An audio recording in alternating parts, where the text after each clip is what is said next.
Mos u shqetësoni, thot Krishti, sepse unë nuk kam ju lanë jetim, nuk kam ju braktis.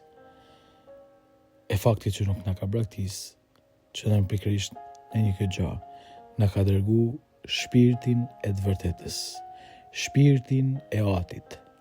Dashnia është ajo që nuk të ban mundi vetëm, nuk të len vetëm edhe nuk të braktis.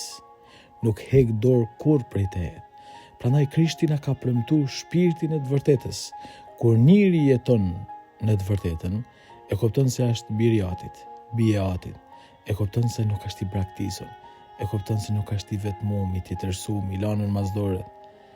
Çfarë ngushëllimi të jashtëzakonshëm na jep Krishti në ungjillin e sotëm? Unë nuk të braktisi, unë nuk të la, unë nuk iku prej tejet, unë njitem të ati për me të ba vendin, por derisa të vish, unë ty të shosnoj për me shpirtit shajt. E ky shpirt shajt, ty të rikujton të vërtetën më të madhe, që ti se meriton të keqen. Nuk i ba për të keqen, e s'ka me të lanë të keqen.